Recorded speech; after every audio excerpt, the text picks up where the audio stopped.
শুক্রে শুয়ে ঠেলায় মরে যা মুগা ওলাই বলে ব্যাংকক পাঠাইবো সুন্দর সুন্দর সেই জানা তো লগে ইস শুক্রে শুক্রে। আরে গা শুনছো আমার ভোলাই তো টেকা নাই সিরিয়াল লাইতাছে কয়দিন পরে দুনিয়াটারে ধ্বংস করে লাইবো।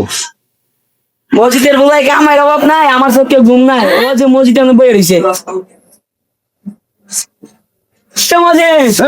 দূরে আমার বলাই বাড়াচ্ছে নম্বর বছর মারা সে উল্লেখ না দিছে শৈল মাইক চাইছি বেড়া এবারে তো সেউ লইতো না, তো সেন্ট হইব।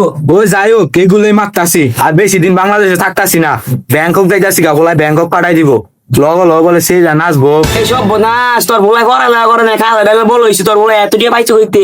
চাকরি বাকরি পাইছে কিনা জানি না, কিন্তু হোলা পাইলট গেছে গা, আকাশ পথে বিমান চালায়। কি ফোনাইলি এটা? তোর ধর আত্মীয় স্বজন নাই যে তোর বলারে বড় একটা চাকরি দিব, আর তোর বলাই চাচু হিসাবে তো খারাপ। আর আমার বলারে দেখ দিন রাত তোমার তোর ইন্টারভিউ দিতেছে, আবার বিলেন্ট স্টুডেন্ট। তো তোর বিলেন স্টুডেন্ট কামবাদ যে আমার ভোলা চোখে জানা তা উড়ায় অন্ধকারে উড়ায় রিক্স লইয়া উড়ায় বিমান বেড়া। তোর বলাই অন্ধকার বিমান চালায় এ মসজিদ, তোর বলারে কি খাওয়া ডাঙ্গর করছো? আর আডা রুটে ডাঙ্গ রয়েছে অনেক দূর ডিম বাদে পুষ্টি বলতে নাই ওই মানে এগুলি বাদে দর হই না আমার ভোলা। আমার রোহিঙ্গারে আপেল কমলা এরম বড় কলা দেও দেও খাইলাম, আমার গোলাই দিয়ে কিছু করার পারলো না। আমার ভোলাটা রেলে না অনেক চিন্তা লাগে, কোন দিন জানি বিমানটা হুইটা জায়গা।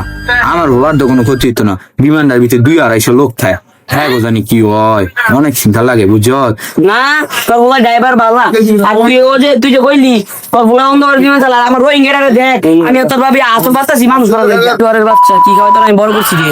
আর মসজিদের বলা দেখ তুই 200-250 লোকরে তোর বিমান তোর ইয়া টান দেয়, তুই 50 জন কোন বিমান টান দেয় এটা আমরা বুঝছি, একদিন সকল ফাঁকার হলে পড়বে এই সম্পর্কে বুঝতে পারবো না। হ্যাঁ হ্যাঁ তোর জঙ্গলে তো যাইতি না, মসজিদ আমার কইছে রাত্রে আন্দা তোর বিমান তোর চালায়, তাই তোর আমি নিয়ে দিয়ে